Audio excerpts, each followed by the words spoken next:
Receptors और जो ligands होते हैं उनके बीच में जो इंटरेक्शन होता है उसकी जनरल प्रॉपर्टीज के बारे में. So today we are going to discuss about the general properties of the immune receptors and the ligand interactions. अब सबसे पहला क्वेश्चन यही आता है, what are the immune cell receptors. Immune cell receptors वो रिसेप्टर्स हैं जो कि इम्यून सेल्स के ऊपर प्रेजेंट होंगे और वो जाके किसी एक लिगेंड से बाइंड करेंगे. अब ये लिगेंड एंटीजन भी हो सकता है, कोई टॉक्सिन भी हो सकता है, या फिर किसी दूसरे तरीके का मॉलिक्यूल भी हो सकता है. तो अलग अलग प्रकार के इम्यून सेल्स में अलग अलग तरीके के इम्यून सेल्स रिसेप्टर्स पाए जाते हैं. जैसे कि बी लिम्फोसाइट्स की अगर हम बात करें तो बी लिम्फोसाइट्स के ऊपर बी सेल रिसेप्टर्स पाए जाते हैं जो कि एक्सक्लूसिवली ओनली बी सेल्स पे ही देखने को मिलेंगे. जबकि जो टी सेल रिसेप्टर्स होंगे वो प्रेजेंट होंगे हमारे टी सेल्स के ऊपर, टी लिम्फोसाइट्स के ऊपर. और ये जो बी और टी लिम्फोसाइट्स हैं, they are the part of adaptive immunity, while the innate immune cells like macrophages, dendritic cell, neutrophils and various other innate immunity cells have pattern recognition receptors on their plasma membrane. जो innate immunity के cells होते हैं जैसे कि macrophages, dendritic cells, neutrophils, बाकी दूसरे cells जो कि innate immunity के पार्ट हैं, उनके ऊपर पैटर्न रिकॉग्निशन रिसेप्टर्स पाया जाता है. लेकिन जानने लायक बात यह है कि इनेट इम्यूनिटी के अलावा ये जो पैटर्न रिकॉग्निशन रिसेप्टर्स हैं वो एडाप्टिव इम्यूनिटी के सेल्स मतलब बी और टी लिम्फोसाइट्स के ऊपर भी पाए जाएंगे. और ऐसे सेल्स जो कि इम्यून सिस्टम के सेल्स नहीं है जैसे कि न्यूरॉन्स, एपिथेलियल सेल्स और बॉडी के दूसरे सेल्स के ऊपर भी पैटर्न रिकॉग्निशन रिसेप्टर्स देखने को मिलते हैं हमको.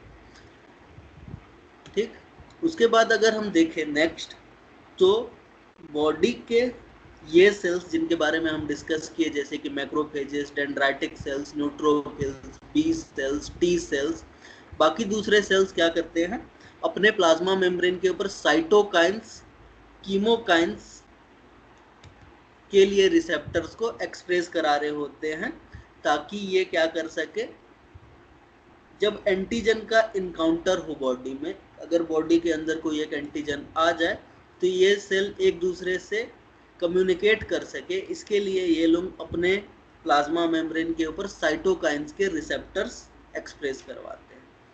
अब हमने थोड़ी देर पहले ये देखा कि जो बी और टी सेल्स हैं, अब इनके ऊपर तो दोनों टाइप के रिसेप्टर्स पाए जा रहे हैं. इनेट वाले जो रिसेप्टर्स हैं मतलब पैटर्न रिकॉग्निशन रिसेप्टर्स है वो भी पाया जा रहा है, और एडाप्टिव इम्यूनिटी के जो रिसेप्टर्स हैं means B cell receptor and T cell receptor दोनों के दोनों पाया जा रहा है. इसके अलावा साइटोकाइंस और कीमोकाइंस के रिसेप्टर भी पाए जा रहे हैं. तो बी और टी सेल्स के पास ये होता है कि उनके पास हर समय कोई ना कोई एक सिग्नल आता रहता है और एक साथ बहुत सारे सिग्नल आ सकते हैं. तो इन बी और टी सेल्स को क्या करना पड़ेगा, सबसे पहले उन सिग्नल्स को इंटरप्रिटेट करना पड़ेगा और इंटरप्रिटेट करने के बाद ये लोग क्या कर सकते हैं, उसके अगेंस्ट में कोई एक रिस्पॉन्स जनरेट कर सकते हैं.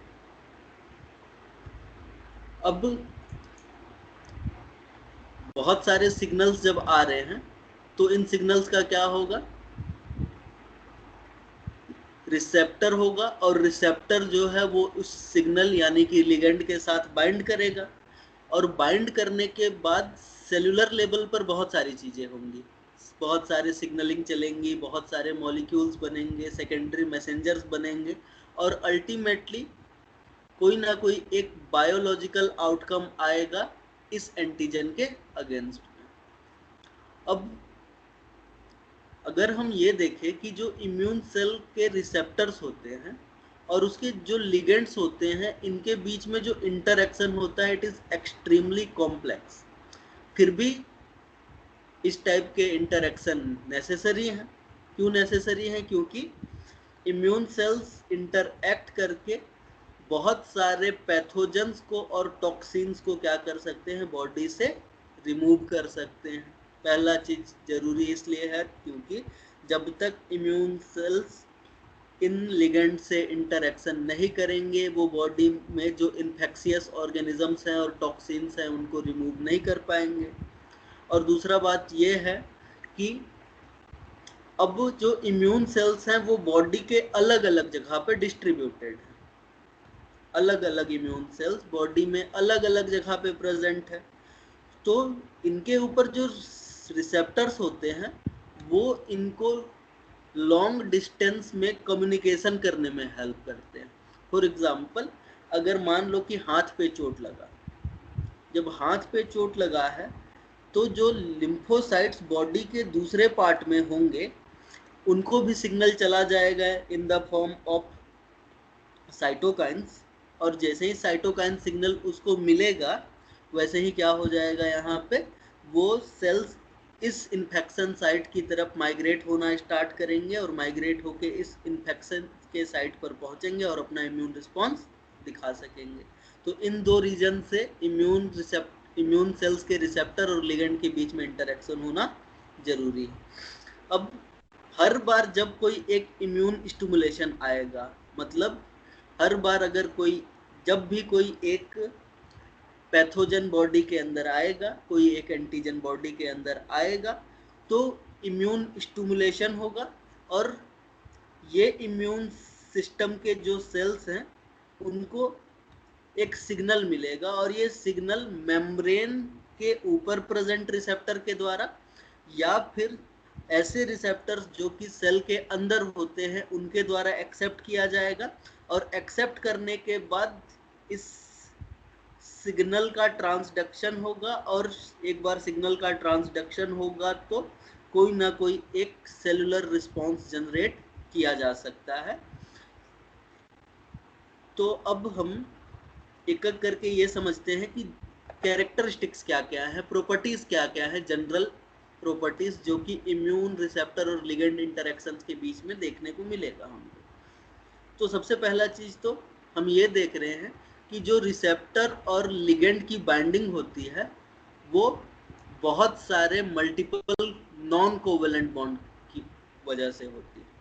मीन्स एक रिसेप्टर लिगेंड से बहुत सारे नॉन कोवेलेंट बॉन्ड से बंध सकता है, बाइंड कर सकता है, और इस नॉन कोवेलेंट बॉन्ड में हाइड्रोजन बॉन्ड हो सकता है, आयोनिक इंटरैक्शंस हो सकते हैं, हाइड्रोफोबिक इंटरैक्शंस हो सकते हैं, और वांडर वाल इंटरैक्शन हो सकते हैं। अब अलग अलग तरीके के नॉन कोवेलेंट इंटरैक्शन देखने को मिल रहे हैं, तो एक अच्छा रिसेप्टर और लिगेंड का इंटरैक्शन को समझना है तो टोटल कितने बॉन्ड बने हैं, ये जो नॉन कोवेलेंट बॉन्ड बने हैं वो कितने टोटल नॉन कोवेलेंट बॉन्ड बने हुए हैं, जो कि इन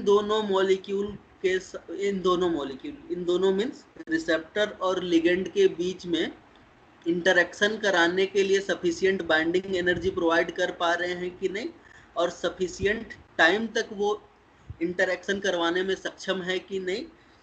ये चीज अगर हमको पता चल जाएगा तो हम लोग ये बता सकते हैं कि हाँ, यहाँ पे जो रिसेप्टर और लिगेंड का इंटरेक्शन है वो पावरफुल है या फिर वीक है, स्ट्रॉन्ग है या फिर वीक है।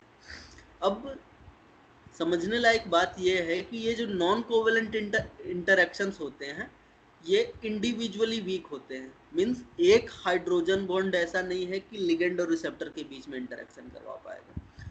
हमको बहुत सारे नॉन कोवेलेंट इंटरैक्शंस की जरूरत पड़ेगी ताकि हमारा जो रिसेप्टर है वो लिगेंड के साथ जाके बाइंड कर सके, पहली बात। दूसरी बात ये कि ये जो नॉन कोवेलेंट इंटरैक्शन होते हैं ये बहुत शॉर्ट डिस्टेंस में ही बनते हैं।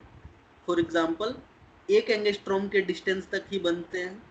अगर क्लोजली फिट मॉलिक्यूल है या फिर वो परफेक्ट कॉम्प्लीमेंट्री है रिसेप्टर और लिगेंड, तो यहाँ पे इंटरैक्शन जो है वो स्ट्रॉन्ग होगा। अगर परफेक्ट कॉम्प्लीमेंट्री मॉलिक्यूल्स नहीं है, परफेक्ट फिट नहीं है रिसेप्टर और लिगेंड के बीच में, तो डिस्टेंस ज़्यादा होगा, और डिस्टेंस ज़्यादा होगा तो वहाँ पे बाइंडिंग एनर्जी जो है वो कम देखने को मिलेगी।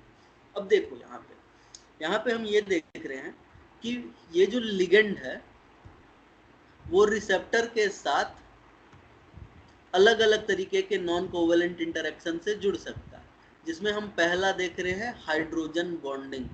What is hydrogen bonding? तो हाइड्रोजन बॉन्डिंग का मतलब ये है कि जब भी कोई एक इलेक्ट्रोनेगेटिव एटम कोवेलेंटली जुड़ा होगा अपने से लेस इलेक्ट्रोनेगेटिव एटम से, तो ये बॉन्ड पेयर के इलेक्ट्रॉन्स को अपनी तरफ अट्रैक्ट करेगा, जिसके कारण इसके ऊपर पार्शियल नेगेटिव चार्ज आ जाएगा। सेम यहाँ पे भी जो ऑक्सीजन है वो हाइड्रोजन के साथ जुड़ा हुआ है, और ऑक्सीजन हाइड्रोजन के बीच में जो बॉन्ड पेयर के इलेक्ट्रॉन्स थे वो ऑक्सीजन की तरफ खिसक जाएंगे, जिसके कारण ऑक्सीजन के ऊपर पार्शियल नेगेटिव चार्ज, हाइड्रोजन के ऊपर पार्शियल पॉजिटिव चार्ज आ जाएगा। अब जैसे ही ये चीज होगी उसकी वजह से होगा ये कि हाँ सर एक मिनट, ये आपका जो प्रेजेंटेशन है फुल स्क्रीन कैसे दिखेगा सर? ये ऐसे ही दिखेगा, वो तुम अपने मोबाइल को रोटेट कर लो हॉरिजॉन्टल।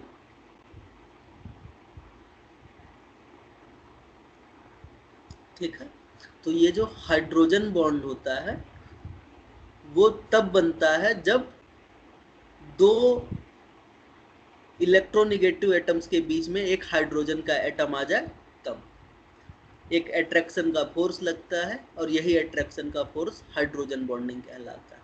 या फिर दो अलग अलग चार्ज वाले एटम्स के बीच में आयोनिक इंटरेक्शन हो सकता है, या फिर वांडरवाल इंटरेक्शन देखने को मिलता है, जो कि बहुत शॉर्ट डिस्टेंस के लिए, बहुत शॉर्ट ड्यूरेशन के लिए बनता है।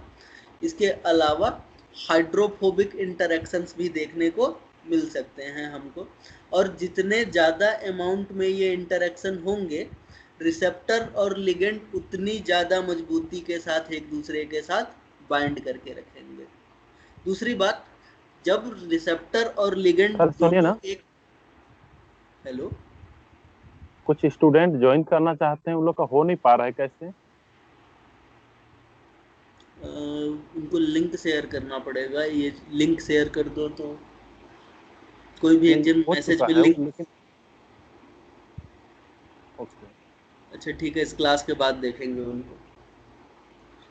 हाँ। तो दूसरी बात ये है कि जब लिगेंड और रिसेप्टर जब दोनों एक दूसरे के परफेक्ट कॉम्प्लीमेंट्री होंगे तब दोनों एक दूसरे में फिट हो जाएंगे, और फिट होने के कारण भी उनके बीच में जो बाइंडिंग एनर्जी है वो क्या होगी, बहुत ज़्यादा होगी, और स्ट्रॉन्ग इंटरेक्शन देखने को मिलेगा। अब रिसेप्टर और लिगेंड जब इंटरेक्ट कर रहे हैं तो उसका स्ट्रेंथ कितना है, उस रिसेप्टर लिगेंड इंटरेक्शन का स्ट्रेंथ कितना है, इसको हम कैसे डिस्क्राइब कर सकते हैं? तो एक एग्जांपल लेते हैं। फॉर एग्जांपल कि हमने एक लिगेंड लिया जिसको L से रिप्रेजेंट कर रहे हैं, और एक रिसेप्टर की बाइंडिंग साइट लिया जिसको हम S से रिप्रेजेंट कर रहे हैं। जब ये लिगेंड रिसेप्टर के साथ आता है तो ये रिसेप्टर लिगेंड का एक कॉम्प्लेक्स का फॉर्मेशन करता है। अब it is a reversible reaction. क्यों रिवर्सिबल रिएक्शन है? क्योंकि इनके बीच में कोवेलेंट बॉन्ड नहीं बन रहा है, नॉन कोवेलेंट बॉन्ड बन रहा है। मीन्स अगर सबस्ट्रेट यानी कि लिगेंड अगर रिसेप्टर से जुड़ रहा है तो ये भी हो सकता है बैकवर्ड रिएक्शन में कि जो हमारा लिगेंड है वो रिसेप्टर से डिसोसिएट हो जाए। अब दो चीजें हैं, ये एरो बता रहा है एसोसिएशन को और ये एरो बता रहा है डिसोसिएशन को। तो जब ये एरो एसोसिएशन को बता रहा है और ये एरो डिसोसिएशन को बता रहा है, means it is a reversible reaction. और किसी भी रिवर्सिबल रिएक्शन के लिए हम रिएक्शन कांस्टेंट की वैल्यू निकाल सकते हैं। रिएक्शन कांस्टेंट और रेट कांस्टेंट इसको बोलते हैं। अब रेट कांस्टेंट को कैसे निकाला जा सकता है? तो प्रोडक्ट का कॉन्सेंट्रेशन अपॉन में सबस्ट्रेट का कॉन्सेंट्रेशन। याद रखना, जब भी हम लोग रेट काइनेटिक्स यानी कि केमिकल काइनेटिक्स पढ़ रहे होते हैं और किसी भी एक सबस्ट्रेट या फिर प्रोडक्ट को अगर बड़े ब्रैकेट में दिखाया जा रहा है मीन्स यहाँ पे उसके कॉन्सेंट्रेशन की बात हो रही है। तो रेट कांस्टेंट कैसे निकाला जा सकता है? प्रोडक्ट के कॉन्सेंट्रेशन को सबस्ट्रेट के कॉन्सेंट्रेशन से डिवाइड करके क्या कर सकते हैं हम लोग, रेट कांस्टेंट की वैल्यू निकाल सकते हैं। अब यहाँ पे हम डिसोसिएशन वाले रिएक्शन को लेते हैं। डिसोसिएशन वाला रिएक्शन मीन्स यहाँ पे जो सब लिगेंड और रिसेप्टर का कॉम्प्लेक्स बना हुआ है वो डिसोसिएट हो रहा है। तो जब डिसोसिएट होगा प्रोडक्ट ये बनेगा और सबस्ट्रेट ये होगा। तो अगर हम डिसोसिएशन कांस्टेंट को देखें तो डिसोसिएशन कांस्टेंट को हम रिप्रेजेंट किससे करते हैं? बाय द Kd, और उसके लिए प्रोडक्ट है सबस्ट्रेट और सबस्ट्रेट यानी कि लिगेंड और उसके रिसेप्टर का कॉम्प्लेक्स, और यहाँ पे दोनों का बना हुआ। तो ये आ जाती है Kd की वैल्यू, और ये Kd जो होता है ये डिफाइन करता है कि जो सबस्ट्रेट लिगेंड और रिसेप्टर का कॉम्प्लेक्स है उसका रिलेशनशिप बताता है प्रोडक्ट के कॉन्सेंट्रेशन से और लिगेंड के कॉन्सेंट्रेशन से और रिसेप्टर के कॉन्सेंट्रेशन के बीच में ये रिलेशनशिप को रिप्रेजेंट कर रहा होता है। अब इस रिलेशनशिप से हमको क्या क्या चीजें समझ में आ सकती है? सबसे पहला चीज तो ये कि जो भी डिसोसिएशन कांस्टेंट का यूनिट होगा वो आएगा मोलैरिटी के फॉर्म में। दूसरी बात, जहां पे भी डिसोसिएशन कांस्टेंट की वैल्यू कम होगी वहां पे समझ जाना है कि एफिनिटी बहुत ज्यादा है। अब ये चीज कैसे हो रहा है? तो इसको ऐसे समझो कि फॉर एग्जांपल ये है कोई एक रिसेप्टर और ये हो गया उसका लिगेंड। अब ये दो फॉर्म में हो सकते हैं। दो फॉर्म में कैसे हो सकते हैं? तो एक फॉर्म तो ये हो सकता है जिसमें हमारा ये जो रिसेप्टर है वो लिगेंड के साथ बाइंडेड अवस्था में ना हो। दूसरा केस ये हो सकता है जो हमारा रिसेप्टर है वो लिगेंड के साथ बाइंडेड अवस्था में। तो डिसोसिएशन कांस्टेंट का मतलब क्या है कि डिसोसिएशन के लिए डिसोसिएशन का कांस्टेंट क्या है? अब डिसोसिएशन के कांस्टेंट की वैल्यू जितनी कम होगी, अगर डिसोसिएशन कांस्टेंट की वैल्यू कम है मतलब डिसोसिएशन कम हो रहा है, और जब डिसोसिएशन कम हो रहा है तो एसोसिएशन क्या होगा? ज़्यादा हो जाएगा। तो जहाँ पे भी Kd की वैल्यू कम होती है वहाँ पे रिसेप्टर और लिगेंड के बीच में एफिनिटी क्या होती है? बहुत ज़्यादा होती है। ये तो पहली बात। दूसरी बात ये कि जब 50% of the binding site is occupied, means अगर यहाँ पे मान लेते हैं कि 4 रिसेप्टर्स थे और 4 रिसेप्टर्स में इसका 50% हो गया 2 रिसेप्टर्स, और अगर ये 2 रिसेप्टर्स ऑक्यूपाई हैं, ऑक्यूपाई होने का मतलब इनके ऊपर लिगेंड बाइंडेड है, तो जो Kd की वैल्यू है वो कितनी निकल के आएगी? तो अभी थोड़ी देर पहले हमने Kd का फॉर्मूला देखा था। Kd का फॉर्मूला क्या था? डिसोसिएशन कांस्टेंट का फॉर्मूला ये था कि जो हमारा रिसेप्टर का कॉन्सेंट्रेशन है और जो हमारा लिगेंड का कॉन्सेंट्रेशन है उसको हमने डिवाइड किया था रिसेप्टर और लिगेंड का जो कॉम्प्लेक्स बना है उसके कॉन्सेंट्रेशन से। अब जब 50% रिसेप्टर ऑक्यूपाई है तो उस केस में क्या होगा? जो फ्री रिसेप्टर्स का नंबर है, फ्री रिसेप्टर्स का नंबर ऑक्यूपाइड रिसेप्टर के नंबर के बराबर हो जाएगा। जैसे कि इस केस में देखो तो ये दोनों हो गए फ्री रिसेप्टर्स और ये दोनों हो गए ऑक्यूपाइड रिसेप्टर्स। फ्री रिसेप्टर का नंबर ऑक्यूपाइड रिसेप्टर के नंबर के बराबर हो गया तो फ्री रिसेप्टर और ऑक्यूपाइड रिसेप्टर की वैल्यू कैंसिल हो जाएगी और Kd का वैल्यू किसके बराबर आ जाएगा? लिगेंड के कॉन्सेंट्रेशन के बराबर आ जाएगी। तो जब भी अगर 50% बाइंडिंग साइट ऑक्यूपाइड है तो Kd की जो वैल्यू होती है वो फ्री लिगेंड के कॉन्सेंट्रेशन के बराबर होगी। अब हम मेजर कैसे कर सकते हैं Kd की वैल्यू को? तो Kd की वैल्यू को मेजर करने के लिए हमारे पास दो टेक्निक्स अवेलेबल है। First is equilibrium dialysis and second is surface plasmon resonance. इसके द्वारा, इन दोनों टेक्निक के द्वारा हम क्या कर सकते हैं, KD की वैल्यू आराम से कैलकुलेट कर सकते हैं। अब नेक्स्ट पॉइंट पे चलते हैं। नेक्स्ट पॉइंट पे हम ये देख रहे हैं कि जो रिसेप्टर और लिगेंड के बीच में इंटरएक्शन होता है, ये इंटरएक्शन मल्टीवैलेंट होता है। तो सबसे पहले हमको ये समझना पड़ेगा व्हाट इज मल्टीवैलेंट। तो एग्जांपल ले रहे हैं हम बी सेल रिसेप्टर्स यानी कि एंटीबॉडीज। अब एंटीबॉडीज पे होता क्या है कि अगर हमने कभी एंटीबॉडी का स्ट्रक्चर देखा है तो एंटीबॉडीज में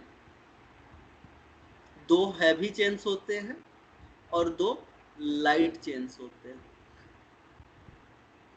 अब ये एंटीबॉडी एक साथ कितने एंटीजन के साथ बाइंड कर सकता है, तो वो बाइंड कर सकता है 2 एंटीजन के साथ। तो ऐसे सभी मॉलिक्यूल्स जो एक से अधिक लिगेंड को बाइंड कर सकते हैं वो मॉलिक्यूल्स कहलाते हैं मल्टीवैलेंट मॉलिक्यूल्स। तो जो हमारा बी सेल रिसेप्टर है एक से अधिक लिगेंड को बाइंड कर सकता है हर मॉलिक्यूल के ऊपर, तो ऐसे मॉलिक्यूल्स क्या कहलाते हैं, मल्टीवैलेंट कहलाते हैं। और इम्यून सेल्स के जो रिसेप्टर होते हैं अधिकतर केस में मल्टीवैलेंट होते हैं, ठीक है।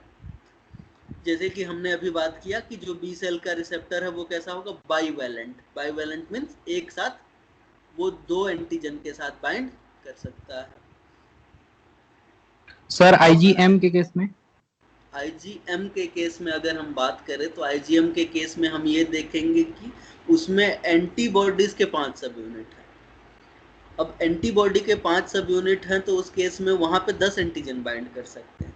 लेकिन हम अगर सिंगल एंटीबॉडी की बात कर रहे हैं तब उस केस में ओनली 2 ही बाइंड कर सकते हैं, ठीक है। अब ऐसा एक एग्जांपल लेके समझते हैं। फॉर एग्जांपल एक बैक्टीरिया है और उस बैक्टीरिया के ऊपर 2 आइडेंटिकल लिगेंड है। फॉर एग्जांपल जैसे कि इसको समझो, for example this is bacteria और इस बैक्टीरिया के ऊपर ये रहा एक लिगेंड, ये रहा दूसरा लिगेंड। अब अगर कोई एक मोनोवैलेंट मॉलिक्यूल होता, मोनोवैलेंट का मतलब कि एक बार में अगर एक मॉलिक्यूल जो है ओनली एक ही मॉलिक्यूल एक ही लिगेंड के साथ बाइंड कर पाता, तो होता ये कि एक बार एक रिसेप्टर ओनली एक ही लिगेंड को बाइंड करता। हमको 2 रिसेप्टर्स की जरूरत पड़ती इसकी बाइंडिंग के लिए। अब जब बाइंडिंग हो रही है तो यहाँ पे कोई ना कोई एक एनर्जी होगी जो कि इसको बाइंड कर रहा होगा। अब अगर हम ये देखें कि जब मॉलिक्यूल मल्टीवैलेंट होता है तो मल्टीवैलेंट के केस में उसकी जो एनर्जी होती है वो यूनिवैलेंट की तुलना में क्या होती है, ज्यादा होती है, बाइंडिंग एनर्जी की वैल्यू। ये पहली बात हो गई कि जब मल्टीवैलेंट मॉलिक्यूल है तो यूनिवैलेंट मॉलिक्यूल की तुलना में मल्टीवैलेंट रिसेप्टर के द्वारा जो बाइंडिंग एनर्जी है उसकी वैल्यू ज़्यादा होगी मोनोवैलेंट की तुलना में। दूसरी बात यह है कि जब भी कोई एक यूनिवैलेंट मॉलिक्यूल या फिर यूनिवैलेंट रिसेप्टर किसी एक लिगेंड के साथ बाइंड करता है तो बाइंडिंग के लिए हमने पहले पॉइंट में ही देखा कि यहाँ पे वीक इंटरैक्शन का यूज हो रहा होता है। जब वीक इंटरैक्शन होते हैं तो ये बनते रहते हैं और टूटते रहते हैं। तो जब वीक इंटरैक्शन प्रेजेंट होगा तो this is known as on condition. On condition का मतलब ये जो हमारा यूनिवैलेंट मॉलिक्यूल है वो लिगेंड के ऊपर बाइंडेड है। जबकि जैसे ही वो चीज टूटी, इंटरैक्शन टूटा, वैसे ही ये यूनिवैलेंट मॉलिक्यूल क्या हो जाएगा, यहाँ से रिमूव हो जाएगा। लेकिन जब एंटीबॉडी के केस में हम देख रहे हैं कि यहाँ पे बाईवैलेंट इंटरैक्शन, उस केस में ये हो सकता है कि एक बार जब एक सब यूनिट ने क्या करके रखा हुआ है, एंटीजन के साथ बाइंड करके रखा हुआ है, हो सकता है कभी दोनों के दोनों यूनिट ने एंटीजन के साथ बाइंड करके रखा हो और कभी दूसरे वाले सब यूनिट ने बाइंडिंग करके रखा हुआ है। अब इससे क्या होता है, अब यहाँ पे देखो, यहाँ पे हो ये रहा है कि जैसे ही क्या होता है वहाँ पे ये ऑफ कंडीशन में जाता है हमारा रिसेप्टर लिगेंड से हट चुका है। लेकिन जैसे ही मल्टीवैलेंट मॉलिक्यूल यूज होगा वैसे ही यहाँ पे डिसोसिएशन के जो चांसेस हैं वो क्या हो जाते हैं, कम हो जाते हैं। तो जितनी ज़्यादा वैलेंसी होगी उतनी ज़्यादा बाइंडिंग के चांसेस ज़्यादा होंगे और वहाँ पे डिसोसिएशन बहुत कम देखने को मिलेगा। अब यहाँ पे दो टर्म यूज होता है। एक टर्म यूज होता है एफिनिटी। एफिनिटी किसको बोलेंगे? तो एफिनिटी का मतलब ये है कि ये जो मॉलिक्यूल है, मीन्स ये जो रिसेप्टर है, वो इस लिगेंड के साथ कितनी मजबूती के साथ बाइंड कर सकता है, ये चीज कहलाएगी उसकी एफिनिटी। लेकिन दूसरा टर्म यूज होता है विच इज एविडिटी। अब एविडिटी किसे कहा जाएगा? तो जब भी हम कोई एक मल्टीवैलेंट बाइंडिंग की बात कर रहे होंगे उस दौरान जो ओवरऑल स्ट्रेंथ कितना आ रहा है बाइंडिंग का, उसे क्या कहा जाएगा? एविडिटी कहा जाएगा। अब इसको सिंपल ऐसे समझो कि फॉर एग्जांपल ये है एक सिंगल सब यूनिट का कोई एक एंजाइम मान लेते हैं। अब ये एंजाइम अपने सबस्ट्रेट के साथ बाइंड करेगा।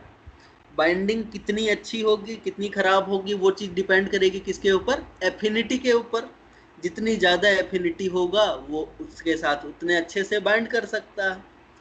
लेकिन जब यही एंजाइम के पास जब दो सब यूनिट्स हैं तो एफिनिटी तो है ही है।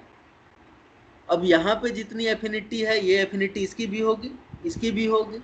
अब दो सब यूनिट है तो एफिनिटी जो है वो पहली बात तो ज़्यादा निकल के आएगी ही आएगी।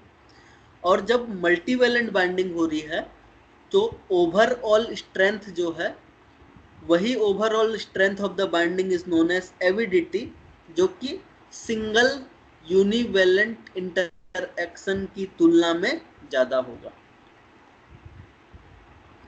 तो दिस इज एविडिटी जब भी हम लोग मल्टीवैलेंट बाइंडिंग की बात कर रहे हैं। अब तीसरी चीज समझो इसमें। तीसरी चीज ये है कि अगर हम लोग प्लाज्मा मेम्ब्रेन को देखें तो प्लाज्मा मेम्ब्रेन का जो नेचर होता है इट इज फ्लूइड नेचर का। फ्लूइड नेचर का मतलब वो क्या कर, उसके ऊपर जो मॉलिक्यूल्स हैं वो क्या कर सकते हैं, आसानी से डिफ्यूज हो सकते हैं। डिफ्यूज हो सकते हैं मीन्स वो प्लाज्मा मेम्ब्रेन पे एक डायरेक्शन से दूसरे डायरेक्शन में आसानी से अपना मूवमेंट शो कर सकते हैं, जिसको लेटरल डिफ्यूजन भी कहा जाता है। अब कोई एक एंटीबॉडी, एविडिटी क्या बोले एक बार फिर से बताइए ना। एविडिटी का मतलब ये है कि जब भी हम लोग मल्टीवैलेंट बाइंडिंग की बात कर रहे होते हैं, मल्टीवैलेंट बाइंडिंग के केस में जो ओवरऑल बाइंडिंग एनर्जी आती है, जो ओवरऑल बाइंडिंग एफिशिएंसी आती है, उसे कहते हैं हम एविडिटी। समझ में आया? और एफिनिटी? एफिनिटी का मतलब कोई एक मॉलिक्यूल किसी दूसरे मॉलिक्यूल के साथ कितना मजबूत इंटरेक्शन कर सकता है। ठीक है। अब यहाँ पे क्या हो रहा है, फॉर एग्जांपल मान लो प्लाज्मा मेम्ब्रेन के ऊपर ये हो गई हमारी एंटीबॉडी। एक बैक्टीरिया आ रहा है जिसके ऊपर बहुत सारे एंटीजन है जो कि सेम तरीके के। जैसे ही ये एक एंटीबॉडी के साथ बाइंड करेगा, बाकी बाइंडिंग साइट तो खाली है, तो बहुत सारे एंटीबॉडी डिफ्यूज होके इस एंटीजन के पास आ सकते हैं और एक क्लस्टर का फॉर्मेशन कर सकते हैं। ठीक है। बहुत सारे मॉलिक्यूल्स एक साथ प्लाज्मा मेम्ब्रेन पे डिफ्यूज होके आ सकते हैं और इसी पैथोजन के साथ बाइंड करके क्लस्टर का फॉर्मेशन कर सकते हैं।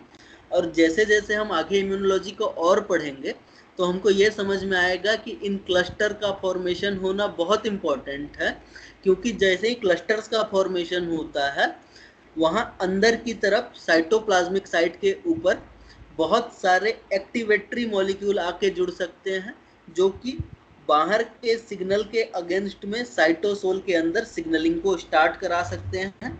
और जैसे ही साइटोसोल में सिग्नलिंग स्टार्ट होगी वैसे ही या तो जीन एक्सप्रेशन करवाया जा सकता है, या तो सेल के शेप में चेंज करवाया जा सकता है, या तो सेल का मूवमेंट करवाया जा सकता है। अलग अलग तरीके की चीजें कराई जा सकती हैं। अब नेक्स्ट चीज और एक और चीज समझते हैं हम, जब हम बात कर रहे हैं किसकी, लिगेंड रिसेप्टर इंटरेक्शन के बीच में। तो पहली बात तो ये समझना होगा हमको कि हमारे अंदर या फिर किसी भी एक ऑर्गेनिज्म के अंदर डीएनए में फाइनाइट नंबर ऑफ जीन होते हैं। फाइनाइट का मतलब क्या, कि limited number of the gene होते हैं। जैसे ह्यूमन के केस में 25,000 नंबर ऑफ द जीन है, उससे ज़्यादा जीन्स नहीं है। अब ऐसे केस में जब हमारे पास फाइनाइट नंबर ऑफ जीन्स हैं तो हम उन जीन्स से जो प्रोटीन बनेंगे उनको अलग अलग कॉम्बिनेशन में यूज कर सकते हैं, ताकि जो बाइंडिंग है वो क्या हो सके, बाइंडिंग के जो चांसेस है वो ज़्यादा हो सके। इसी को क्या कहा जाता है, combinatorial expression of the protein chains that can increase the ligand binding diversity.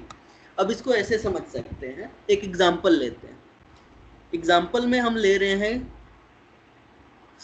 Class 1 cytokines के रिसेप्टर्स के बारे में बात करें। जो क्लास 1 साइटोकाइन के रिसेप्टर्स होते हैं उनमें दो चेन्स देखने को मिलते हैं, एक तो अल्फा चेन होता है और एक बीटा चेन होता है।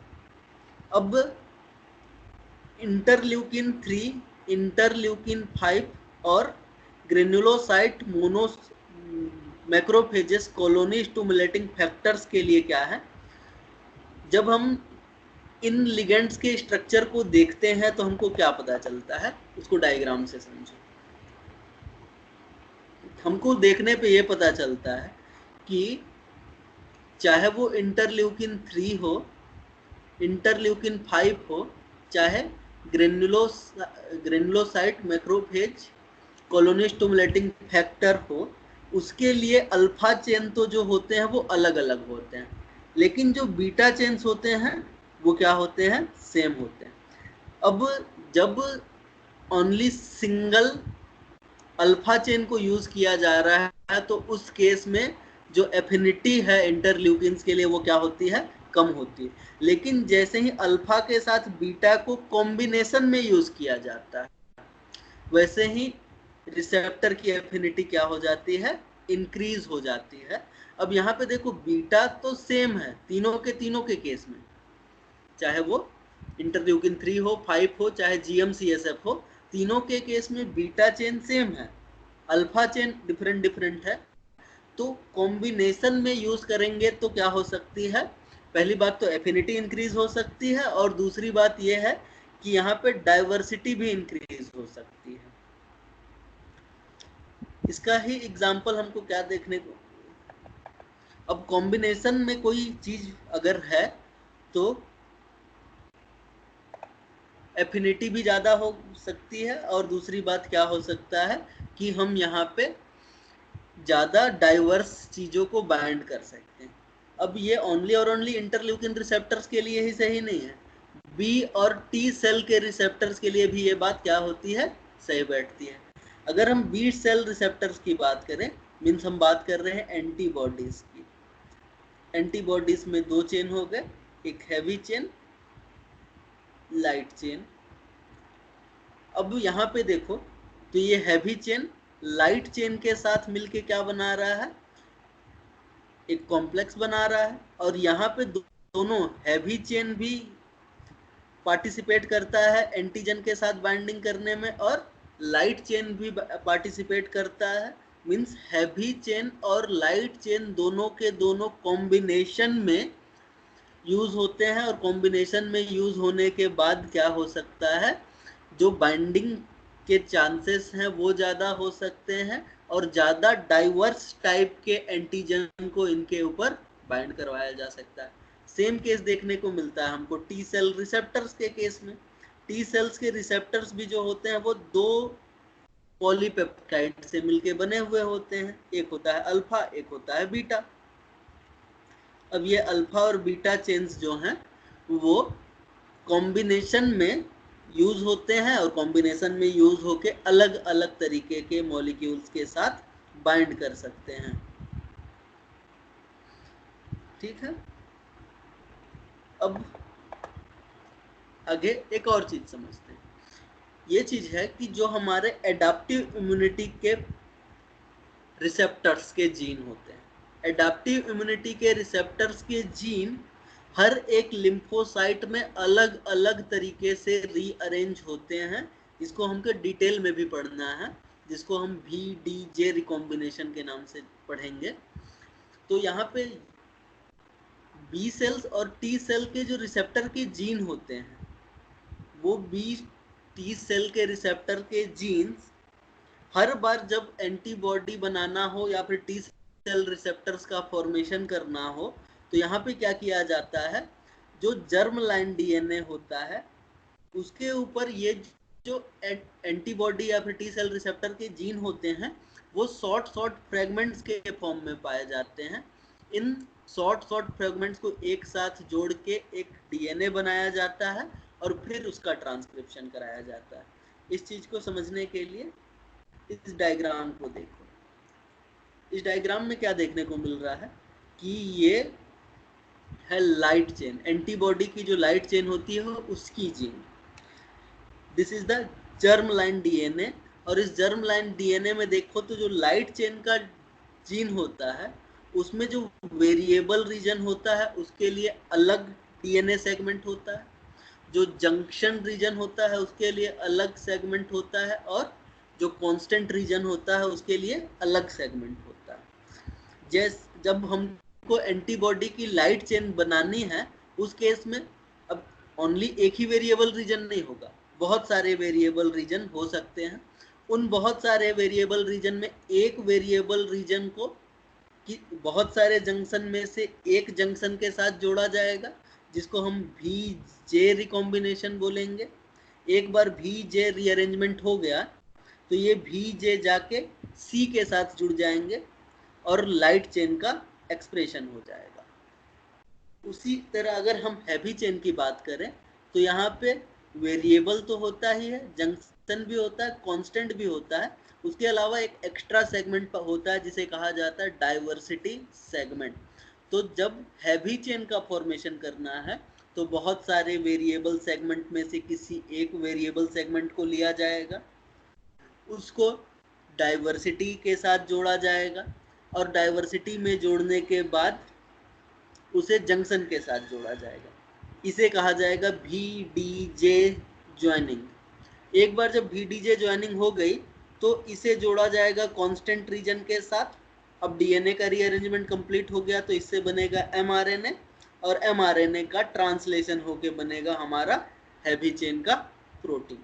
तो इस पॉइंट में यही कहा जा रहा है कि जो लिम्फोसाइट्स होते हैं उस लिम्फोसाइट में क्या होता है, जब भी एंटीबॉडीज या फिर टी सेल रिसेप्टर का प्रोडक्शन करना होता है तो जर्म लाइन DNA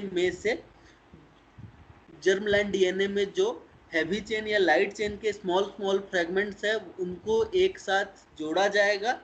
जोड़ने के बाद क्या किया जाएगा, उसका ट्रांसक्रिप्शन कराया जाएगा, और ट्रांसक्रिप्शन के बाद ट्रांसलेशन करके हम प्रोटीन का फॉर्मेशन कर सकते हैं। अब नेक्स्ट पॉइंट में हम ये देख रहे हैं कि जो रिसेप्टर और लिगेंड का एक्सप्रेशन है वो इम्यून रिस्पॉन्स के दौरान अलग अलग हो सकता है। मतलब किसी एक सेल के ऊपर जो रिसेप्टर्स का नंबर है हो सकता है इनएक्टिवेटेड कंडीशन में कम अमाउंट में हो, और जैसे ही वो सेल एक्टिवेट हो उसके ऊपर उन रिसेप्टर्स का नंबर क्या कर दिया जाए, इंक्रीज कर दिया जाए। दूसरे केस में ये भी हो सकता है कि जब तक इम्यून रिस्पॉन्स नहीं चल रहा है जो लिगेंड्स हैं वो बहुत कम अमाउंट में होंगे, लेकिन जैसे ही क्या हो जाएगा, सेल्स एक्टिवेट हो जाएंगे, लिगेंड्स को बहुत ज़्यादा अमाउंट में सिक्रीट किया जाना स्टार्ट कर दिया जाएगा, और ये लोग क्या कर सकते हैं, बाइंड करके कोई एक रिस्पॉन्स जनरेट कर सकते हैं। अब इसको हम एक एग्जाम्पल से समझ रहे हैं। एक साइटोकाइन है जिसे कहा जाता है इंटरल्यूकिन 2। अब इंटरल्यूकिन 2 का जो रिसेप्टर होता है,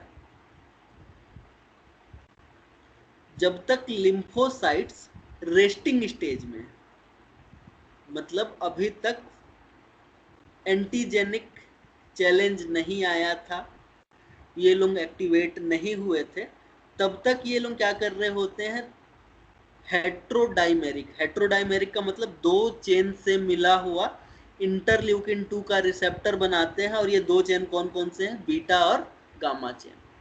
जब तक इंटरल्यूकिन 2 का रिसेप्टर जिसके ऊपर बीटा और गामा चेन प्रेजेंट है, इसकी एफिनिटी जो होती है वो बहुत कम होती है, और ये इंटरल्यूकिन के साथ फिजियोलॉजिकल कॉन्सेंट्रेशन पे बाइंड नहीं कर पाता है।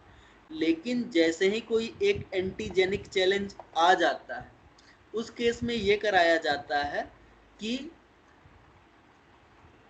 जैसे ही एंटीजेनिक चैलेंज आएगा, यहाँ पे जो हमारा बीटा और गामा के साथ ही साथ अल्फा को भी एक्सप्रेस करा दिया जाएगा, और ये जो अल्फा है वो बीटा गामा के साथ मिलके एक कॉम्प्लेक्स बनाएगा, और ये कॉम्प्लेक्स की एफिनिटी जो है वो इंटरल्यूकिन 2 के लिए बहुत ज़्यादा होगी। जब ज़्यादा होगी तो ये क्या कर सकता है, आसानी से इसके साथ इंटरल्यूकिन के साथ फिजियोलॉजिकल कॉन्सेंट्रेशन पे बाइंड कर सकता है, और जैसे ही बाइंडिंग होगी वैसे ही इन सेल्स के अंदर, लिम्फोसाइट्स के अंदर सिग्नलिंग स्टार्ट हो जाएगी और इम्यून रिस्पॉन्स जनरेट किया जाएगा। अभी थोड़ी देर पहले हमने डिस्कस किया था कि जो डिसोसिएशन कांस्टेंट की वैल्यू जितनी ज़्यादा कम होगी, वहाँ पे एफिनिटी क्या होगी, उतनी ज़्यादा देखने को मिलेगी। जैसे कि यहाँ पे भी देखने को मिल रहा है कि जब तक हमारे लिम्फोसाइट्स इनएक्टिवेटेड थे, तब तक उनके पास इंटरल्यूकिन 2 का रिसेप्टर बना रहे थे, जिसमें बीटा और गामा सब यूनिट था। इसकी एफिनिटी कम थी, इंटरमीडिएट टाइप की थी। जब अल्फा सब यूनिट अकेले बनता था तो इसकी एफिनिटी बहुत कम थी। लेकिन जैसे ही तीनों, एक बार जब एंटीजेनिक चैलेंज आ जाएगा तो ये तीनों बाइंड करके एफिनिटी क्या कर लेंगे, बढ़ा लेंगे। तो इसको समझाने का मतलब ये है कि जब एंटीजेनिक चैलेंज नहीं है, उस केस में रिसेप्टर या फिर लिगेंड की एफिनिटी हो सकती है कि कम हो। लेकिन जैसे ही एक बार एंटीजेनिक चैलेंज आ जाएगा, वैसे ही रिसेप्टर और लिगेंड्स के एक्सप्रेशन पैटर्न चेंज हो जाएंगे, और एक्सप्रेशन पैटर्न चेंज होने की वजह से उनके बीच में एफिनिटी जो है वो इंक्रीज हो जाएगी। सेम एक और एग्जांपल हम देख रहे हैं यहाँ पे, और वो एग्जांपल है बी सेल्स के बारे में। फ्यूचर में जब हम बी सेल्स के बारे में पढ़ेंगे तो हम ये देखेंगे कि बी सेल के मेम्ब्रेन के ऊपर या तो आईजीएम देखने को मिल सकता है, आईजीएम के साथ ही साथ आईजीडी देखने को मिल सकता है उसके प्लाज्मा मेम्ब्रेन के ऊपर। जब तक क्या होगा कि यहाँ पे एंटीजेनिक चैलेंज नहीं है, उस केस में अलग टाइप की एंटीबॉडीज होंगी उसके ऊपर, और जैसे ही एक बार एंटीजेनिक चैलेंज आ जाएगा, वैसे वैसे एक तरीके के एंटीबॉडी का नंबर कम हो जाएगा और दूसरे तरीके के एंटीबॉडी का नंबर इंक्रीज होने लग जाएगा, जिसके कारण उसकी एफिनिटी इंक्रीज होने लग जाएगी।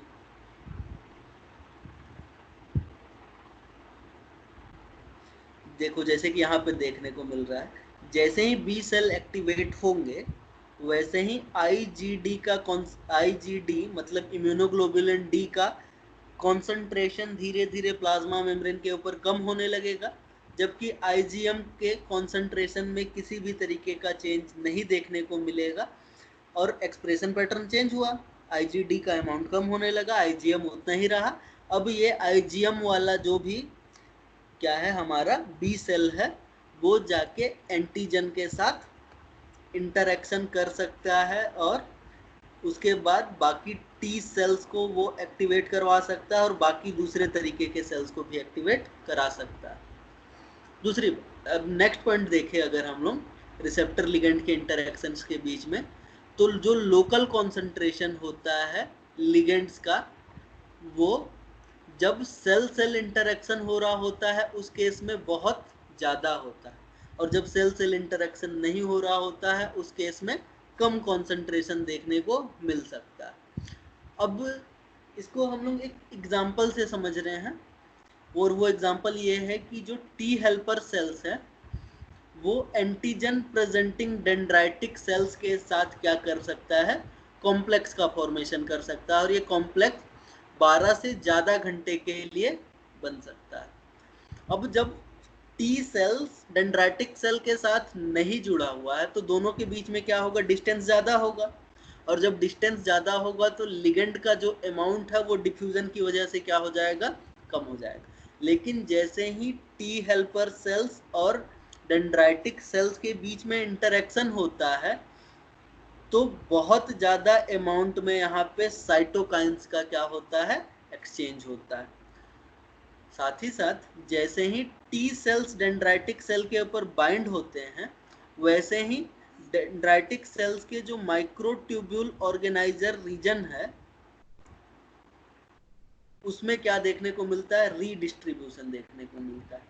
अब इसका फायदा क्या होगा कि जब माइक्रोट्यूब्यूल ऑर्गेनाइजर रीजन का रीडिस्ट्रीब्यूशन होगा तो ये चीज हमेशा याद रखना कि जो भी प्रोटीन सेल के द्वारा सिक्रीट किए जाते हैं वो एक पर्टिकुलर पाथवे को फॉलो करते हैं। जो भी सिक्रेटरी प्रोटीन होते हैं वो बनते हैं रफ एंडोप्लाज्मिक रेटिकुलम में, रफ एंडोप्लाज्मिक रेटिकुलम से वो गोल्जी बॉडी में जाते हैं, और गोल्जी बॉडी से होते हुए वो पहुंचते हैं कहाँ पे, वेसाइकल में, और ये वेसाइकल प्लाज्मा मेम्ब्रेन से फ्यूज होती है और इस वेसाइकल के अंदर के प्रोटीन्स को बाहर की तरफ सिक्रीट कर दिया जाता है। और इस ट्रांसपोर्ट के लिए माइक्रोट्यूब्यूल्स की जरूरत होती है। तो जैसे ही टी सेल डेंड्राइटिक सेल्स के साथ इंटरएक्ट करेगा, यहाँ पे जो साइटोकाइंस कंटेनिंग सिक्रेटरी वेसाइकल्स हैं, मीन्स जो गोल्जी बॉडी और सेक्रेटरी वेसाइकल्स हैं, उनका रीडिस्ट्रीब्यूशन होगा, और रीडिस्ट्रीब्यूशन की होने की वजह से जो साइटोकाइंस हैं वो डायरेक्टली रिलीज कर दिए जाएंगे इन दोनों सेल्स के बीच में। और जैसे ही इनके बीच में ये जो साइटोकाइन सिक्रेट होंगे इन दोनों का एक्सचेंज होगा, और एक्सचेंज होने की वजह से ये टी सेल्स एक्टिवेट हो जाएगा, और टी सेल्स एक्टिवेट होके बी सेल्स और टी साइटोटॉक्सिक सेल्स को एक्टिवेट करेगा। और अब जब बी सेल्स और टी साइटोटॉक्सिक सेल्स को एक्टिवेट करना है तो ये जो टी हेल्पर सेल है वो बी सेल्स और टीसी सेल्स के साथ डायरेक्ट इंटरेक्शन करेगा। उस केस में भी सेम यही चीजें होंगी और बहुत ज्यादा अमाउंट में साइटोकाइंस देखने को मिलेंगे। तो जब भी सेल सेल के बीच में इंटरेक्शन होता है उस केस में दोनों सेल्स के बीच में साइटोकाइंस यानी कि लिगेंड्स का कॉन्सेंट्रेशन क्या हो जाता है, बहुत हाई अमाउंट में सिक्रीट होता है। नॉर्मली ये देखने को नहीं मिलता, जब सेल सेल इंटरेक्शन नहीं हो रहा होगा उस केस में उतना ज्यादा अमाउंट में देखने को नहीं मिलेगा। अब सबसे इम्पोर्टेंट पॉइंट की बात करते हैं आज के क्लास की। आज की क्लास का सबसे इम्पोर्टेंट पॉइंट ये है कि जो इम्यून रिसेप्टर्स होते हैं, चाहे वो बी सेल का रिसेप्टर हो, चाहे टी सेल का रिसेप्टर हो, चाहे कोई दूसरे इम्यून प्रोटीन्स हो, उनके ऊपर इम्यूनोग्लोब्युलिन डोमेन पाया जाता है। अब आराम से समझते जाना है व्हाट इज इम्यूनोग्लोब्युलिन डोमेन।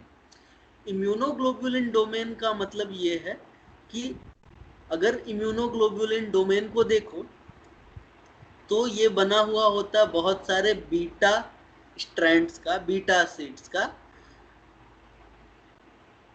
ठीक है। बहुत सारे पैरेलल बीटा स्ट्रैंड्स होते हैं जो एक दूसरे के साथ मिलके बीटा सीड का फॉर्मेशन कर रहे होते हैं। डायग्राम देखो समझो। तो ये हो गया तुम्हारा, फॉर एग्जांपल ये स्ट्रक्चर है तुम्हारे एंटीबॉडी के, एंटीबॉडी का हैवी चेन का स्ट्रक्चर। इस केस में यहाँ पे ये जो ब्लू कलर का ये जो रिबन स्ट्रक्चर दिख रहा है, इस रिबन स्ट्रक्चर को देखो तो ये वाला structure is the beta strand, और ये जो बीटा स्ट्रैंड है वो एक दूसरे के सेम ओरिएंटेशन में प्रेजेंट है।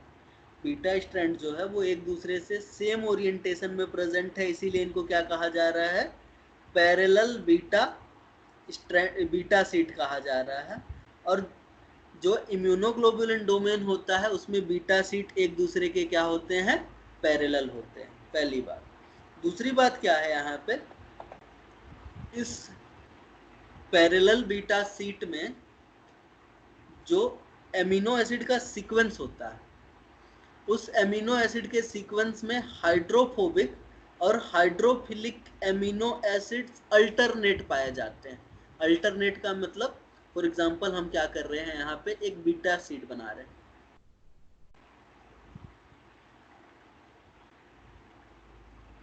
ये इस ओरिएंटेशन में है। सेम हमने क्या किया, एक और बीटा स्ट्रैंड बनाया जो कि सेम इसी ओरिएंटेशन में है, मतलब ये हो गया पैरेलल बीटा सीट। और इस पैरेलल बीटा सीट में देखो तो ये जो ब्लू कलर के डॉट है, इसको मैं बोल रहा हूँ कि this are the hydrophilic amino acid. Hydrophilic यानी कि पोलर एमिनो एसिड्स हैं। और इसी के बीच में ये जो येलो कलर से मैं बना रहा हूं, दे आर नॉन पोलर और हाइड्रोफोबिक एमिनो एसिड्स। तो जो पोलर एमिनो एसिड हैं वो नॉन पोलर और नॉन पोलर एमिनो एसिड एक दूसरे से अल्टरनेट है, मतलब एक पोलर के बाद दूसरा नॉन पोलर, फिर नॉन पोलर, दोनों स्ट्रैंड में ये चीज देखने को मिल रही है। अब देखोगे तो इसमें जो हाइड्रोफोबिक एमिनो एसिड्स का ओरिएंटेशन जो होता है वो सेम ओरिएंटेशन में होता है। जो हाइड्रोफोबिक एमिनो एसिड्स होते हैं वो अंदर की तरफ ओरिएंट होते हैं इस स्ट्रैंड में, और जो हाइड्रोफिलिक एमिनो एसिड्स होते हैं वो बाहर की तरफ यानी कि दूसरे डायरेक्शन में क्या होते हैं, एक्सपोज्ड होते हैं। अब इससे होता ये है कि जो नॉन पोलर एमिनो एसिड्स हैं, हाइड्रोफोबिक एमिनो एसिड हैं, वो एक दूसरे के सामने आ रहे हैं। तो हाइड्रोफोबिक एमिनो एसिड्स के बीच में क्या होगा, हाइड्रोफोबिक इंटरएक्शन होगा, और ये दोनों के दोनों ये हाइड्रोफोबिक इंटरएक्शन की वजह से ये जो बीटा सीट बनी हुई है ये स्टेबलाइज हो जाएगी। सेम यही चीज यहाँ पे भी लिखा हुआ है, देखो अगर ध्यान से तो यहाँ पे क्या लिखा हुआ है कि जो इम्यूनोग्लोबुलिन डोमेन होता है, हर बीटा स्ट्रैंड में हाइड्रोफोबिक और hydrophilic amino acid alternate form में पाए जाते हैं, ठीक है। और इसमें जो क्या होता है, जो हाइड्रोफोबिक एमिनो एसिड्स होते हैं वो हाइड्रोफिलिक एमिनो एसिड के अपोजिट डायरेक्शन में क्या होते हैं, ओरिएंटेड होते हैं। अब ये जो बीटा स्ट्रैंड बने हुए हैं उसमें क्या हुआ कि जो हाइड्रोफोबिक वाले थे उनमें हाइड्रोफोबिक इंटरैक्शन हुआ, और हाइड्रोफोबिक इंटरैक्शन की वजह से एक सैंडविच लाइक स्ट्रक्चर बना था। सैंडविच लाइक स्ट्रक्चर किसको बोल रहे हैं, ये था पहला सीट, ये था दूसरा सीट, बीच में क्या हो रहा था, हाइड्रोफोबिक एमिनो एसिड एक दूसरे के साथ इंटरैक्शन कर रहे हैं, और ये स्ट्रक्चर क्या कहलाया, हाइड्रोफोबिक सैंडविच कहलाया। अब ये सैंडविच स्टेबलाइज किसके द्वारा किया गया है, इस हाइड्रोफोबिक इंटरैक्शन के द्वारा स्टेबलाइज किया गया है।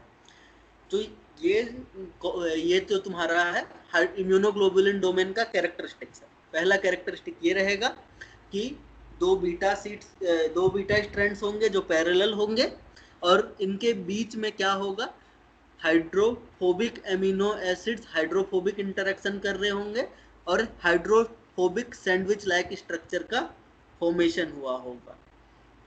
नेक्स्ट पॉइंट में समझो।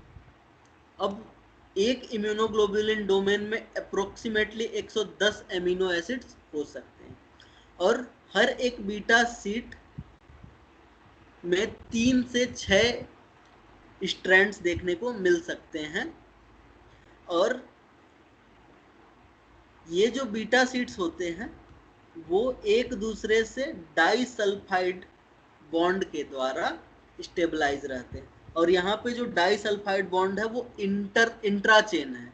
इंट्राचेन का मतलब होता है सेम उसी चेन के बीच में हाइड्रोफोबिक इंटरैक्शन हो रहा है यहाँ पे। अब नेक्स्ट पॉइंट में आगे की चीजें समझो।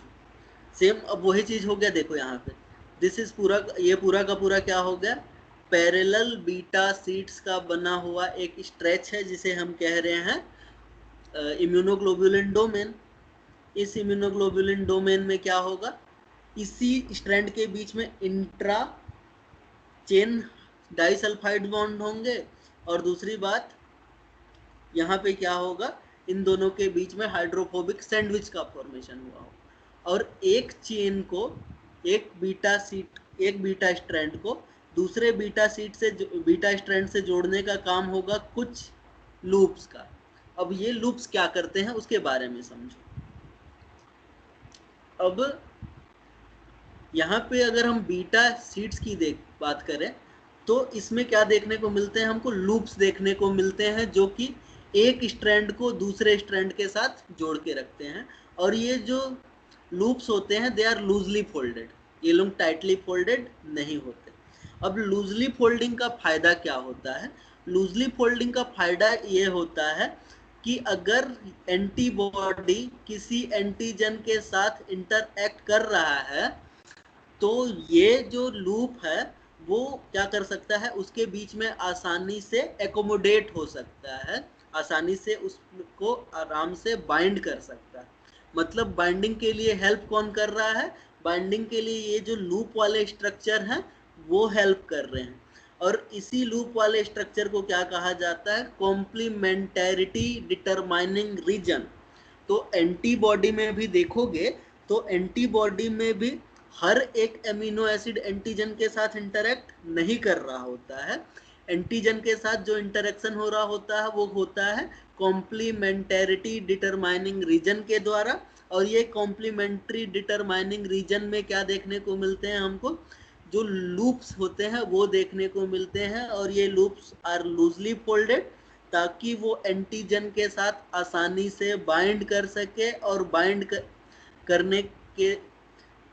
कर सके, और इस बाइंडिंग के दौरान किसी भी तरीके का डिसरप्शन ना देखने को मिले उस बीटा सैंडविच वाले नेटवर्क में। तो उस फोटो को फिर से देखो, इस फोटो को अगर फिर से देखोगे तो यहाँ पे ये जो लूप है, इसी लूप को हमने क्या कहा है, कॉम्प्लीमेंट्री डिटरमाइनिंग रीजन। अब यहाँ पे 3 लूप्स हैं जो कि बाइंड कर सकते हैं, तो इन 3 लूप्स को CDR1, CDR2 और CDR3 कहा गया है।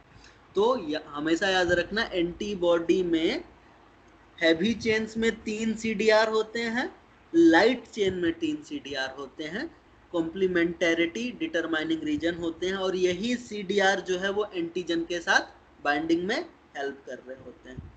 तो this is the immunoglobulin fold.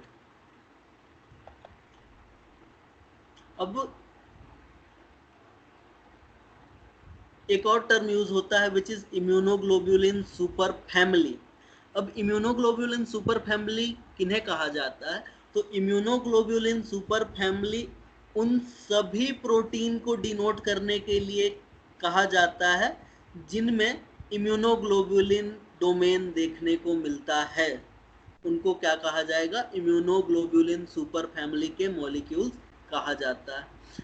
अब ये कहाँ कहाँ देखने को मिल सकते हैं, ये सेल एडिशन में अपना रोल प्ले कर सकते हैं, उसके अलावा बहुत सारे जगहों पे देखने को मिल सकते हैं, जैसे कि फॉर एग्जांपल एंटीबॉडीज हो सकती है। इस डायग्राम को देखो, इस डायग्राम में जो हमारा इम्यूनोग्लोबुलिन है, मतलब एंटीबॉडीज हैं, उनके पास भी क्या देखने को मिलता है, इम्यूनोग्लोबुलिन डोमेन देखने को मिलता है। तो ये जो स्ट्रक्चर दिख रहा है ना folded, this is immunoglobulin domain.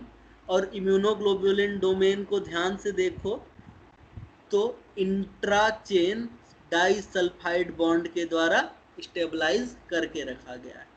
तो एक एंटीबॉडी में कितने डोमेन्स देखने को मिल रहे हैं, आईजीएम के केस में लाइट चेन पे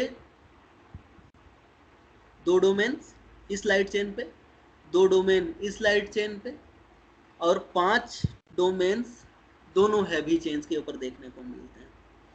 सेम वहीं पे ये है IgA IgB हेट्रोडाइमर, इसके बारे में हम लोग पढ़ेंगे जब हम लोग बी सेल की सिग्नलिंग के बारे में पढ़ेंगे। बी सेल की सिग्नलिंग में हम देखेंगे कि जैसे ही एंटीबॉडी किसी एक एंटीजन के साथ बाइंड करता है, ये आईजीए आईजीबी हेटेरोडाइमर आके इसके साथ बाइंड कर जाता है और नीचे फॉस्फोराइलेशन स्टार्ट होता है और सिग्नलिंग स्टार्ट होती है। नेक्स्ट टी सेल रिसेप्टर्स को भी देखो, जो कि 2 सब यूनिट से मिलकर बना हुआ होता है। उसमें भी क्या देखने को मिलते हैं हमको, इम्यूनोग्लोबुलिन डोमेन देखने को मिलता है, जो कि इंट्रा चेन डाइसल्फाइड बॉन्ड के द्वारा स्टेबलाइज किया गया। अच्छा, 2 चीज समझना है ना हमको, इंट्रा चेन डाइसल्फाइड बॉन्ड किसे कहा जा रहा है और इंटर चेन डाइसल्फाइड बॉन्ड किसे कहा जा रहा है। तो नाम में ही रखा हुआ इंटर का मतलब होता है 2 अलग अलग चेन्स के बीच में। अब यहाँ पे अगर इस एंटीबॉडी के स्ट्रक्चर को देखोगे तो this is light chain and this is heavy chain. अब यहाँ पे 2 जगह पे डाइसल्फाइड बॉन्ड देखने को मिल रहा होगा तुमको। पहला तो इन दोनों चेन्स के बीच में डाइसल्फाइड बॉन्ड, तो जब 2 अलग अलग चेन्स के बीच में जो डाइसल्फाइड बॉन्ड है उसके कहा जाएगा इंटर चेन डाइसल्फाइड बॉन्ड, जबकि लाइट चेन में ही डाइसल्फाइड बॉन्ड बना हुआ है तो इसे कहा जाएगा इंट्रा चेन डाइसल्फाइड बॉन्ड। तो बताओ, ये जो अभी मैं पिंक कलर से मार्क किया हूँ, ये इंटर चेन डाइसल्फाइड बॉन्ड है कि इंट्रा चेन डाइसल्फाइड बॉन्ड है? बोलो जल्दी से। Intra. This is intra chain disulphide bond, क्योंकि सेम चेन के बीच में बना हुआ है। सेम इस टी सेल से जुड़ने वाले जो प्रोटीन होते हैं जैसे कि CD2, CD3, CD4, CD8, इनमें भी क्या देखने को मिल रहा है हमको, इम्यूनोग्लोबुलिन डोमेन देखने को मिलता है। तो ये पूरे के पूरे लोग क्या हो गए, इम्यूनोग्लोबुलिन फैमिली के मेंबर हो गए। मतलब immunoglobulin IgA, IG alpha, IG beta heterodimer, T cell का receptor, CD2, CD3, CD4, CD8, ये सब के सब इम्यूनोग्लोबुलिन के मेंबर हो गए। इसके अलावा MHC मॉलिक्यूल्स में भी क्या देखने को मिलता है हमको, इम्यूनोग्लोबुलिन डोमेन्स देखने को मिलते हैं, चाहे वो MHC क्लास 1 हो चाहे MHC क्लास 2 हो। इसके अलावा जो सेल एडहेशन मॉलिक्यूल्स होते हैं उनमें भी क्या देखने को मिलते हैं हमको, इम्यूनोग्लोबुलिन डोमेन्स देखने को मिलते हैं, जैसे कि VCAM, ICAM, LFA और CD64, इन पे भी क्या देखने को मिलता है हमको, इम्यूनोग्लोबुलिन डोमेन देखने को मिलता है। तो ये सभी के सभी मिला जुला के इनको क्या कहा जाता है, they are known as immunoglobulin super family proteins. अब let's go to the next point. The next point states that the immune antigen receptors can be transmembrane proteins or cytosolic proteins or it can be secretory proteins. अब अगर तुम लोग को मैं बोलूं receptor, उतनी देर से मैं रिसेप्टर बोल रहा हूँगा तो तुम्हारे दिमाग में आ रहा होगा रिसेप्टर का मतलब ये है कि प्लाज्मा मेम्ब्रेन होगा, प्लाज्मा मेम्ब्रेन के ऊपर कोई एक ट्रांस मेम्ब्रेन प्रोटीन होगा जो प्लाज्मा मेम्ब्रेन के ऊपर प्रेजेंट होता है, और जब इस प्लाज्मा मेम्ब्रेन के ऊपर जुड़े हुए प्रोटीन के ऊपर लिगेंड आके बाइंड करता होगा तब जाके सिग्नल स्टार्ट होता होगा। लेकिन इम्यून सेल्स के केस में जो रिसेप्टर्स होते हैं वो ट्रांस मेम्ब्रेन प्रोटीन्स भी हो सकते हैं, मतलब प्लाज्मा मेम्ब्रेन से जुड़े हुए भी हो सकते हैं, साइटोसोलिक भी हो सकते हैं, मतलब साइटोसोल में भी प्रेजेंट हो सकते हैं, या फिर ये सिक्रेटरी भी हो सकते हैं। फॉर एग्जांपल बी सेल के केस में लो तो बी सेल के केस में जो बी सेल रिसेप्टर है वो मेम्ब्रेन बाउंड भी हो सकता है और सिक्रेटरी भी हो सकता है। मीन्स बी सेल का रिसेप्टर जिसे एंटीबॉडी भी कह रहे हैं हम लोग, ये मेम्ब्रेन के ऊपर बाइंड भी रह सकता है और इसे सिक्रेटरी भी कहा जा सकता है। तो जो soluble form of the BCR होता है, मतलब ऐसा बी सेल रिसेप्टर जिसको सिक्रीट कर दिया गया है, उसे एंटीबॉडी कहा जाता है, और वो प्रोटीन जो कि अभी तक प्लाज्मा मेम्ब्रेन के ऊपर बंधा हुआ है उसे बी सेल का रिसेप्टर कहा जाएगा। अब सेम इस फोटो को देखो, इस फोटो में क्या देखने को मिल रहा है कि ये जो एंटीबॉडी है वो एंटीबॉडी प्लाज्मा मेम्ब्रेन के साथ बंधा मतलब प्लाज्मा मेम्ब्रेन में प्रेजेंट है। अब जिस भी प्रोटीन को प्लाज्मा मेम्ब्रेन में प्रेजेंट होना होता है उसके पास एक हाइड्रोफोबिक सेगमेंट होना जरूरी है जो कि 20 से 25 एमिनो एसिड का होगा। और जब तक ये 20 से 25 एमिनो एसिड का हाइड्रोफोबिक सेगमेंट नहीं होगा कोई भी एक प्रोटीन ट्रांस मेम्ब्रेन सेगमेंट नहीं बना सकता है, हाइड्रोफोबिक सेगमेंट नहीं बना सकता। अब इसी मेम्ब्रेन बाउंड एंटीबॉडी को देखो तो इसमें 3 डोमेन्स हैं। This is extra cellular domain, this is trans membrane domain, और ये जो साइटोसोल में प्रेजेंट है दिस इज साइटोसोलिक डोमेन। जबकि एक बार जब बी सेल एक्टिवेट हो जाता है, जैसे ही बी सेल एक्टिवेट होता है ये बी सेल क्या करना स्टार्ट कर देता है, वो एंटीबॉडी को सिक्रीट करना स्टार्ट कर देता है और पूरा का पूरा एंटीबॉडी सेल के द्वारा सिक्रीट कर दिया जाता है। अब एंटीबॉडी को सिक्रीट किया गया मतलब जाहिर सी बात है उसमें हाइड्रोफोबिक सेगमेंट हमको देखने को नहीं मिल रहा है, तो हाइड्रोफोबिक सेगमेंट को हटाया गया है। अब हाइड्रोफोबिक सेगमेंट को हटाया कैसे गया है, तो इसके लिए एक प्रोसेस होता है जिसे हम कहते हैं RNA splicing. RNA alternate splicing जब होती है आरएनए की, तो जो नॉर्मल बी सेल्स होते हैं जिसको अभी तक एंटीजेनिक चैलेंज नहीं आया है तब तक उसमें आरएनए की स्प्लाइसिंग जो होती है नॉर्मल होती है। उस केस में ट्रांस मेम्ब्रेन प्रोटीन बनता है, लेकिन जैसे ही एंटीजेनिक चैलेंज आ गया, बी सेल जो है वो प्लाज्मा सेल में डिफरेंशिएट हो गया, तो प्लाज्मा सेल्स में जो स्प्लाइसिंग होती है वो अल्टरनेट स्प्लाइसिंग होती है, और अल्टरनेट स्प्लाइसिंग की वजह से जो हाइड्रोफोबिक एमिनो एसिड वाला जो रेसिड्यू होता है वो प्रोटीन में नहीं आ पाता है, और जब वो प्रोटीन में नहीं आ पाएगा तो ट्रांस मेम्ब्रेन सेगमेंट नहीं बनेगा और उस प्रोटीन को क्या कर दिया जाएगा, सिक्रीट कर दिया जाएगा सेल के बाहर। ये तो बी सेल की बात हुई। जब टी सेल रिसेप्टर की बात करेंगे तो टी सेल रिसेप्टर हमेशा always it is present in the membrane bound form, ये कभी भी सोल्यूबल फॉर्म में सिक्रीट नहीं होता है, ठीक है। और हमको ये भी पता है कि जो टी सेल रिसेप्टर्स होते हैं वो एंटीजन से कभी भी फ्री फॉर्म में बाइंड नहीं करते हैं। ऐसे एंटीजन जो नॉर्मली सोल्यूबल हैं फ्री फॉर्म में उनके साथ बाइंड नहीं करते हैं, वो तभी बाइंड करेंगे टी सेल रिसेप्टर एंटीजन के साथ जब उस एंटीजन को एंटीजन प्रेजेंटिंग सेल्स के द्वारा एमएचसी मॉलिक्यूल्स के साथ उसको प्रेजेंट किया जाएगा, ठीक। तो दिस इज स्ट्रक्चर। अब आते हैं हम नेक्स्ट चीज पे। नेक्स्ट चीज हम बात कर रहे हैं किसकी, इनेट इम्यून सिस्टम के जो भी कंपोनेंट्स हैं। इनेट इम्यून सिस्टम में जो भी रिसेप्टर्स होते हैं, कुछ रिसेप्टर्स तो एंटायरली सोल्यूबल होते हैं, प्लाज्मा मेम्ब्रेन पे नहीं पाए जाते। एग्जाम्पल के लिए मैनोज बाइंडिंग लैक्टिन्स, ये जो लैक्टिन्स होते हैं mannose binding lectins, this are entirely soluble, और ये सोल्यूबल होने के साथ ही साथ टिश्यू फ्लूइड में आराम से सर्कुलेट हो रहे होते हैं। इसके अलावा टॉल लाइक रिसेप्टर्स पाए जाते हैं, और ये टॉल लाइक रिसेप्टर या तो प्लाज्मा मेम्ब्रेन से जुड़े हुए हो सकते हैं या तो फिर मेम्ब्रेन में साइटोसोल के साइड फेज कर रहे होते हैं, ठीक है।